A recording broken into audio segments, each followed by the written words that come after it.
Is Diego Pavia more important to Vandy than Jalen Milro is to Alabama?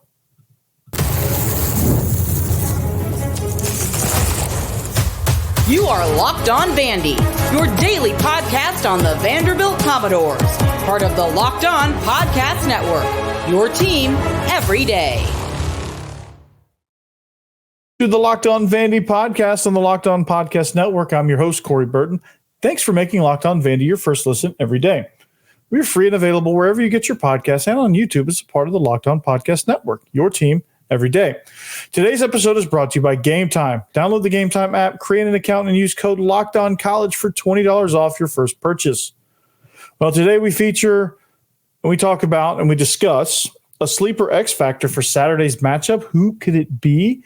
This guy will probably have a very tough assignment on Saturday, but we have to answer this question first. Is Diego Pavia more important to Vandy than Jalen Milro is to Alabama? The short answer, I think, is yes. Yes, Diego Pavia is more important to Vandy than Jalen Milro is to Alabama. Here's why. Okay. First reason is that the majority of the team's identity starts with Diego Pavia, and this includes the offensive identity as well, but the overall team identity starts with Diego Pavia, okay? And what you have to understand about what Pavia brings to the table as far as his importance and all that stuff, he is the emotional leader. He is the captain of this team. He is the guy that since he arrived on campus has just been kind of galvanizing everybody. He's the reason why this team, or the main reason I should say, he's the main reason that this team against Virginia Tech was able to rally it and hold off and beat Virginia Tech. Because Vandy teams of the past would not have won that game. They would have folded as soon as Virginia Tech started playing well, which Virginia Tech started really kind of turning it on in the third quarter. Previous Vandy teams, especially last year's team, would have folded really easily, and that game would have been a 3-touchdown victory for Virginia Tech. All right, but what Diego Pavia does, and what he's done all off season, what he's done in summer conditioning, especially and in training camp, is that his intensity, his belief, the intangibles that won him the starting quarterback job in the, I guess you could call it a competition. I don't think it really was, but they build it as that.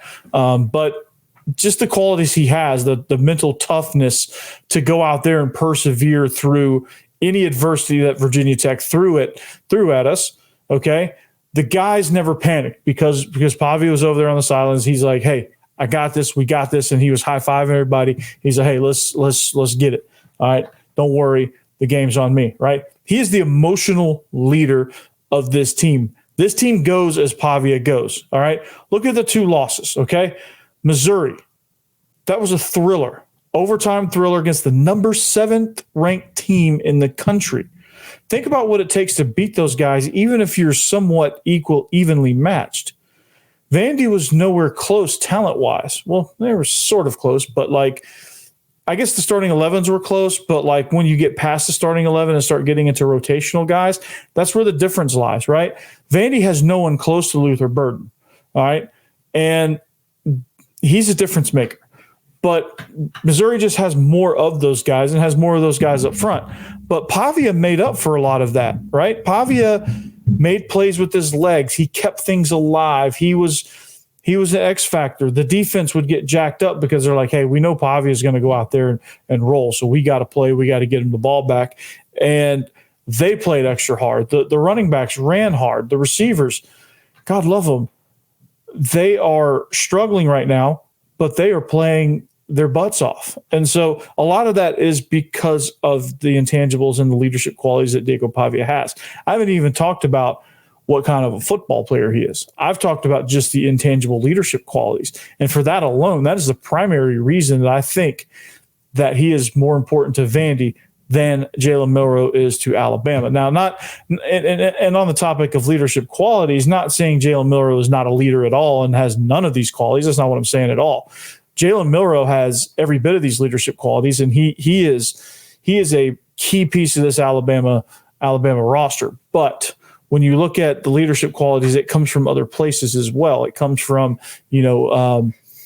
there's other guys that have emerged. I think Justin Haynes is a pretty good leader. Jam Miller, Ryan Williams, all share in the leadership capability. They all kind of juice up this team. Some of the defenders over there, I'm not sure exactly which ones are the leadership guys. And all you Bama fans that want to jump in the comments, you can tell me who the leaders are, who the vocal leaders are on defense. You guys can kind of tell me who's emerged on that. And but it comes from so many different directions on Alabama's team that, like, if Milro didn't really lead and wasn't really the vocal guy up front and wasn't really the high energy guy, I think it would carry on. I think there would be other people that would kind of pick up the slack on that.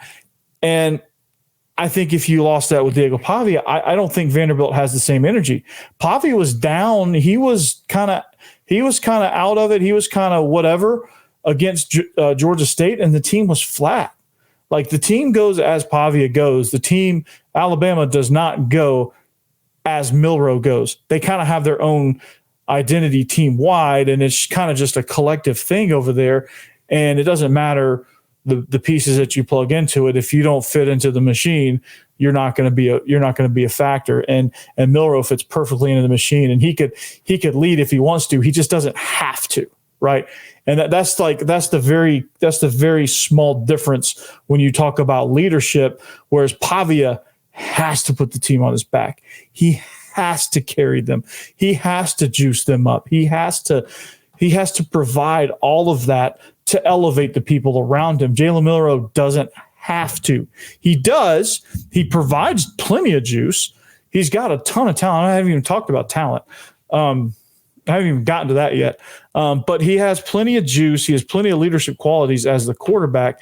It's just not necessary. And that's why I think Diego Pavia is more important to Vandy's team than Jalen Milro is to Alabama. And just on the leadership qualities. Now, let's go to, like, the quarterback position. Let's go to the physical quarterback play. Let's go to how they perform, okay? Now, Vandy's identity, okay? And this is a key part of this argument. Vandy's identity offensively, schematically, is built around Diego Pavia. It's built for him. They went out and handpicked a coordinator, and the coordinator handpicked his quarterback for this reason. It is built around Pavia so that in year one, you can show, okay, this is what we want to do. And Pavia is the showpiece to that, right? So he's already a leader. He's already got all the intangibles. He's got toughness, all that good stuff. But the offense was built around him. It was tailored to him. And then now they're going to start, if this staff stays on board, which, that could go either way depending on how the season goes. But this thing was tailored for Diego Pavia. For Jalen Milro, the offense wasn't necessarily tailored towards him. It does fit him, and there are some things within the offense that are like, okay, this is kind of what our plan is for Jalen Milro. And I think that's the kind of quarterback that Kalen DeBoer likes. If you look at his last quarterback, who happens to be playing on the Atlanta Falcons right now, in Michael Penix, he wants more. He wants a runner, but he wants a guy that's a throw first, but can run if necessary. Jalen Milro came in. He's developed a lot as a passer, but he is a natural runner. That's what he is first. So Jalen Milro would actually be pretty sick on Vanderbilt's team, to be honest with you. If you were to flip the roles, Jalen Milro would be unstoppable in Vandy's scheme. He would be an amazing quarterback on Vanderbilt's team. And Tim Beck is a brilliant offensive coordinator, so that's not a knock at Jalen Milro whatsoever. It's just a difference in schematic philosophy. And Kalen DeBoer, his philosophy is more of a throw the ball, push the ball down the field, things like that. And Jalen Milro can do that, but there's been times where he's gotten a little bit lax with accuracy. He's gotten a little bit sloppy with some of his footwork, things like that. When he struggles a little bit, it's like he kind of gets unfocused a little bit. But Diego Pavia, if he left the team, they would have to figure out what they wanted to do schematically. They would have to kind of redefine what they wanted to do schematically or find a quarterback that fits what Diego Pavia brings to the table, right? They have to get a specific type of player for Vanderbilt's scheme, right? Somebody that's disciplined, tough, intelligent, understands reads, understands mesh points, and understands how to manipulate defenders. Like, that's what they need. And that's why it's tailored. That's why he's such an important piece to this Vandy offense, is because this thing is tailored right around him. Okay. And there's more factors within this argument. We're going to continue this. So look, don't go anywhere. Okay. We're going to continue this. I'm going to tell you why that, this offense, as it evolves around Jalen Milro and as that evolves at Vanderbilt, you'll kind of see just how important these pieces are. We'll talk about it next. What time is it? Game time. Ooh. All right, Game Time has a new feature called Game Time Picks that makes getting tickets for your favorite live events even easier. Game Time Picks filters out the fluff to show you only incredible deals on great seats, so you don't have to waste time searching through thousands of tickets. All right, there's a lot of great deals. If you're in an MLB playoff city, see what kind of playoff deals Game Time has to offer. The curation, the Game Time Picks will make it easier for you to save more on those events, on those baseball games. Plus, if you want to go see Shane Gillis on tour, or if you just want to go to the theater for a nice play, there's deals all kind of places, right? So, all in pricing.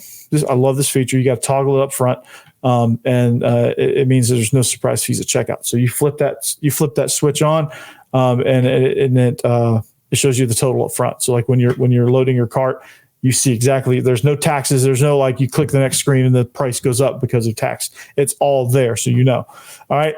My favorite feature is the seat views. Okay. You get a panoramic view from your seat in the app before you buy. So you can get a little preview of where you're going to sit. So you can say yay or nay on the tickets. All right. And they have the lowest ticket price guarantee, or Game Time will credit you 110% of the difference. Also, within that realm, your purchase is covered with the most flexible customer service policy in the ticketing industry. So take the guesswork out of buying tickets with Game Time. Download the Game Time app, create an account, and use code LOCKEDONCollege for $20 off your first purchase. Terms apply. Again, create an account and redeem code LOCKEDONCollege for $20 off. That's LOCKEDONCOLLEGE for $20 off. Download Game Time today. What time is it? Game time. Ooh.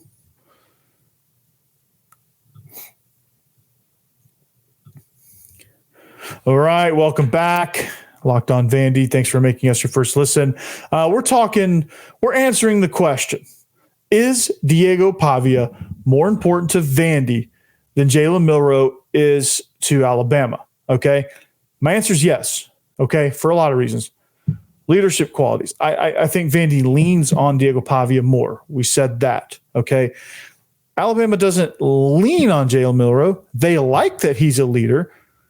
It helps, and it never hurts that he's a leader, that he's a good leader, but they don't need it.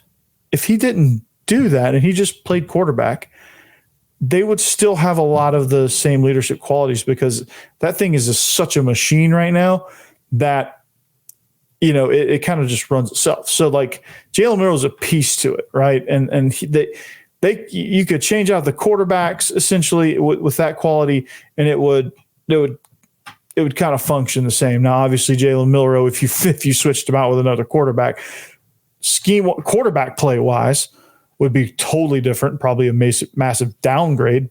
But as far as leadership qualities, it's not going to crumble if you take Jalen Milro out of the mix, right? That operation is not going to crumble. I fear that if Diego Pavia moves on, it's going to be a significant dip in leadership, and I think there's going to be some things that go awry a little bit with that if we're talking quarterbacks. But there's some other leaders on Vanderbilt's team, but everybody looks to Diego. Everybody. Okay, we talked about that. We talked about scheme. It's built for Diego Pavia. It's not built for Jalen Milro.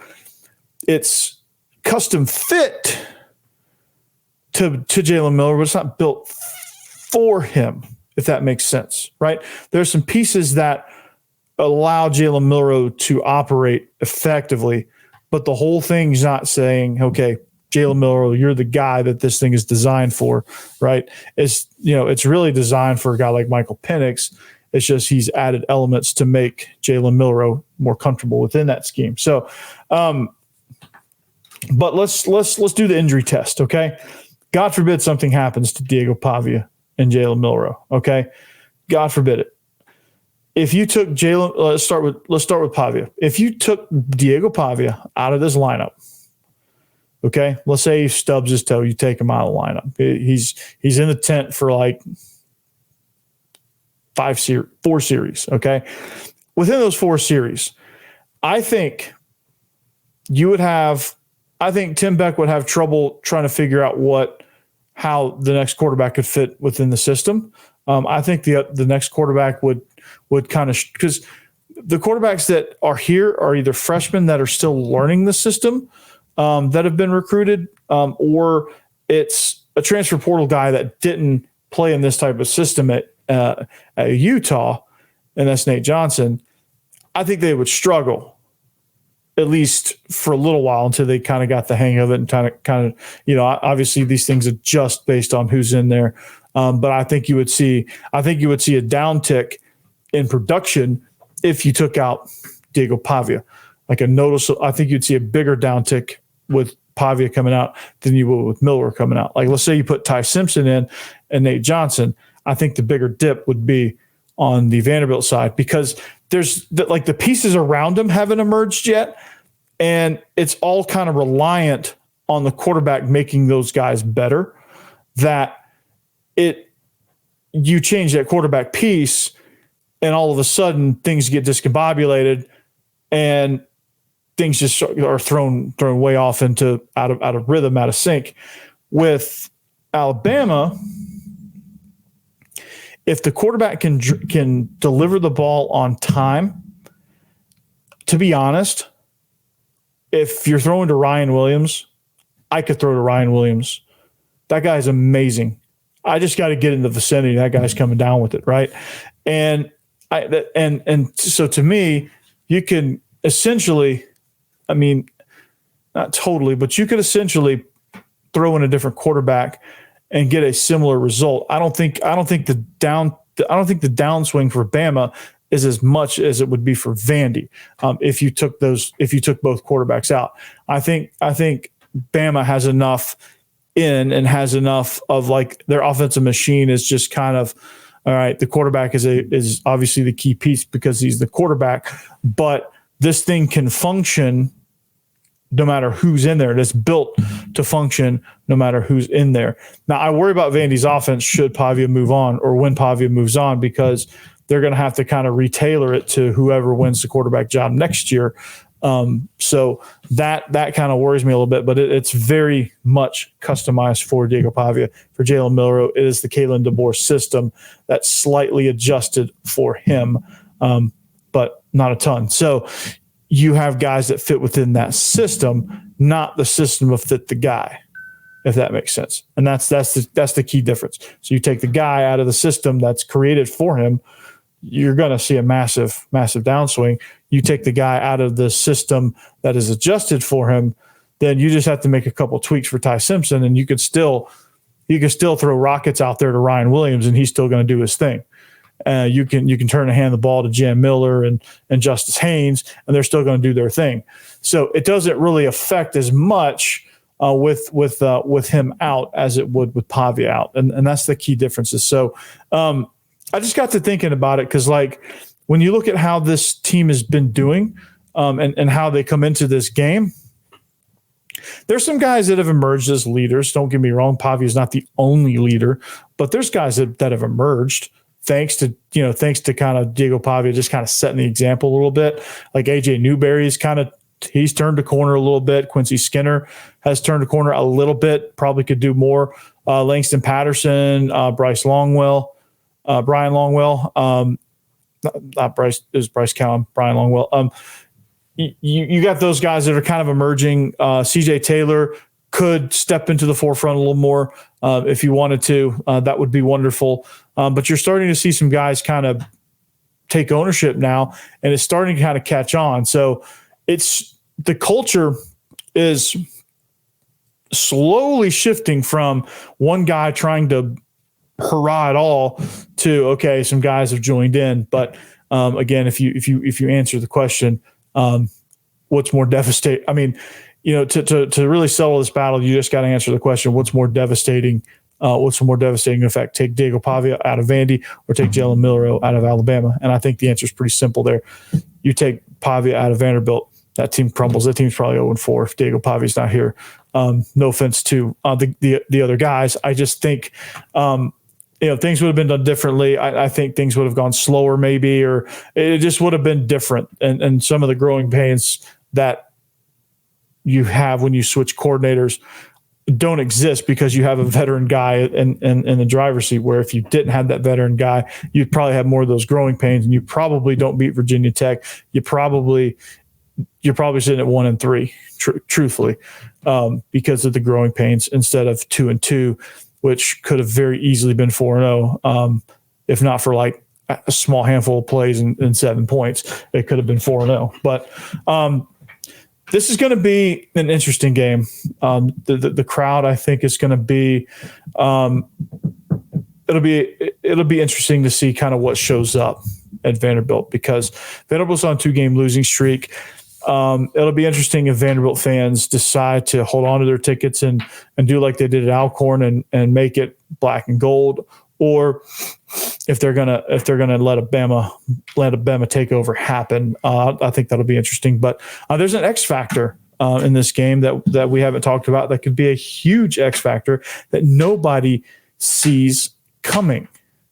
And this could be his chance to really make a mark for himself in multiple phases of the game. We'll talk about who is that. We'll discover who that is next. Hey, it's FanDuel. That's right. NFL fans, guess what? You can start the season with a big return on FanDuel, America's #1 sportsbook. So when you get the hunch in the middle of the game, you can check out the latest stats, view live play-by-play, so on and so much more on the same page where you place your bets, right? You can make live bets. Those are a lot of fun. Anytime touchdown bets, all of that stuff is a lot of fun. You get started with $200 in bonus bets guaranteed when you place your first $5 bet. I don't think you guys heard me. You'll get started with $200 in bonus bets guaranteed. $200 guaranteed when you place your first $5 bet. That's FanDuel.com, guys. America's #1 sportsbook.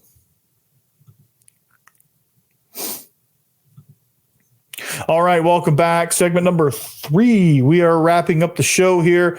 We answered the question, is Diego Pavia, his impact on the team has been phenomenal. So we've been answering that question, and I think Diego Pavia is more important to the Vanderbilt operation than Jalen Milro is to the Alabama operation. And that's not a shot at Jalen Milro. Bama fans, if you're still with me, if you haven't called me multiple names in the chat yet, but that's not a shot on Jalen Milro. That's not saying he's not a good leader. It's just saying that Pavia is more a bigger key piece to his respective team than Jalen Milro is to his respective team. So that's all I'm saying. If you're still confused and saying, "Oh, you're an idiot," in the comments. But anyway, thanks for making us your first listen. Locked On SEC. If you want to check out Chris Gordy, he has guests cycling through all the time. So it's a lot of fun, man. This game's going to be interesting.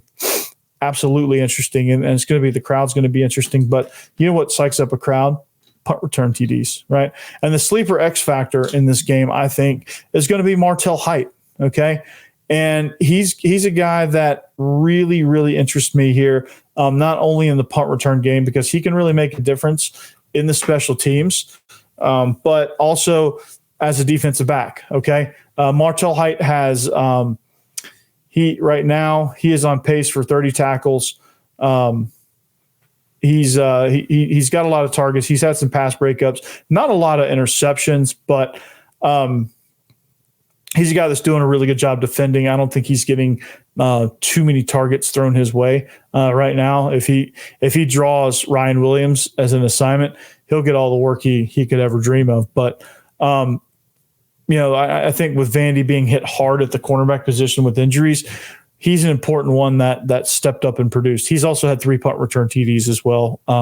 And so this is somebody that will actually, no, he's on pace for that. He's had one punt return TD against Alcorn State, but he's somebody that that in the special teams game can really do his part to flip the field. He can really do his part to actually, quote, steal a possession by returning a punt for a touchdown if he's able to do that. And I think he's dynamic enough to give himself a chance. Now, with Zaylen Wood coming back and Corday Sidnor being a little bit more healthy and less banged up, I think you have your full host of lineup in and guys that will kind of be able to help the secondary a little bit.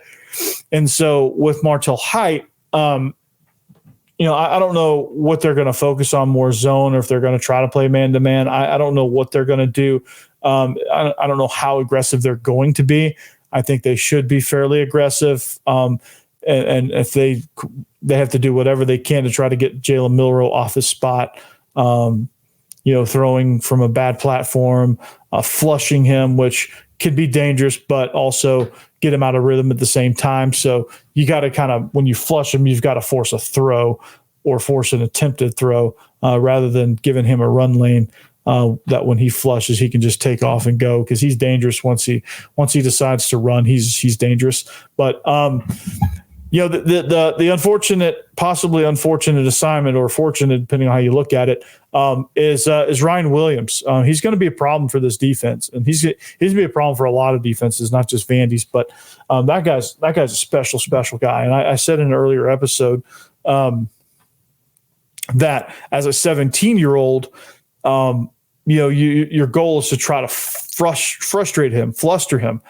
That's a tough task. He doesn't get flustered easily, but 17-year-olds aren't immune to being flustered. So you've got to do kind of whatever you can to try to get that. And whether that's, knocking him around a little bit or whatever. But I don't think he's immature. I think whatever I said could get construed to that. I think a 17-year-old's maturity versus a 21-year-old's maturity is there's some differences there, but I think Ryan Williams is beyond his years, so it'll be a tough order to try to frustrate him. But I think if you can disrupt the rhythm of the passing game, try to limit some of his targets, make him make contested catches, which he's good at, but still, I think the more chances you get for him to try to make these contested catches, if he starts not making a few of them in a row, there's a chance. There's always that chance that you're going to get flustered. You're going to be just kind of out of sorts a little bit. Now that's, again, that's a tough order, and that's a tough task. That's a tall order, but I think that given the right scenario, if you can affect the guy that's throwing him the ball, that could also frustrate this offense. That could also put things out of sorts, which kind of happened in the rebuilt offensive line or not, or makeshift offensive line or not. It still happened, and there's a chance that Vanderbilt can get in there and disrupt some things from a rhythm standpoint, because what Georgia allowed Jalen Milro to do was get in a rhythm and either deliver the ball on time, which guys were running wide open, or be able to step up, avoid pressure, and tuck it and run and get big yardage that way. So Vanderbilt's got to stop those two things as best they can. Now, Ryan Williams is going to get his catches. All right. It's kind of like what they did. It's kind of like their plan for Luther Burden. They know he's going to get his touches. They know he's going to get some opportunities. And if the ball gets in his hands, he's going to make some things happen. They know that's going to happen. They know that's going to be the case. All right. You just got to do your best to try to limit those possibilities by keeping them off schedule, keeping Jalen Milro off platform, trying to flush him away from where Ryan Williams normally lines up. So you got to get a bead on formation tendencies versus situations, things like that, so that you can try to funnel things away from Ryan Williams, so that when you flush Jalen Milro, he's going away from him, and therefore Ryan Williams is not as much of a factor in this game. And I think Martell Height, if they go a lot of man-to-man, he will probably be the one to lock up with Ryan Williams man-to-man. So he's got to do his best to find a way to get hands on him, to be physical with him, to kind of get in his head a little friendly trash talk, a little gamesmanship, nothing personal, obviously, nothing below the belt, but he's got to do some things that's going to attempt to get in Ryan Williams' head, because everyone has a breaking point, and everyone has a point where they get distracted and they get caught up and carried up and that kind of thing. So everybody has a point. And if they can find Ryan Williams, if they can find his point without, obviously drawing penalties and stuff like that, as clean as possible, then they have a chance at really kind of making a difference in this football game. So anyway, the defensive backfield going against Ryan Williams is going to be that's going to be a problem. But Martell Height is the sleeper X factor, not only in special teams but on defense as well. So that'll be interesting to kind of see how they play Ryan Williams. I think they'll get a lot because Milro's so good as a runner and so great as a passer. He's good as a passer, elite as a runner. Brady Cook was elite as a passer and good as a runner. They'll play them somewhat similarly because Luther Burden is just an older, basically an older version of Ryan Williams is all Luther Burden is. They're both great. So you're going to have to kind of do with that. And I do think Luther Burden was starting to get a little frustrated with the lack of targets. He felt like he could have gotten more, and they finally came to him in overtime and they were able to get something over the top. But anyway, that's all I got for today. Hopefully I can get Jake Thomas of Tide Talk Live on here. We'll talk specifics about Bama players and personnel and some things that he thinks that can potentially lead, that Vandy can do to lead them to victory, or just to lead them to have Alabama struggle with this win. So that'll do it. Thanks for listening. I'm enjoying the comments. Bama fans, you guys have been awesome. Vandy fans, you guys have been awesome as well. Well attended this week. So keep it up.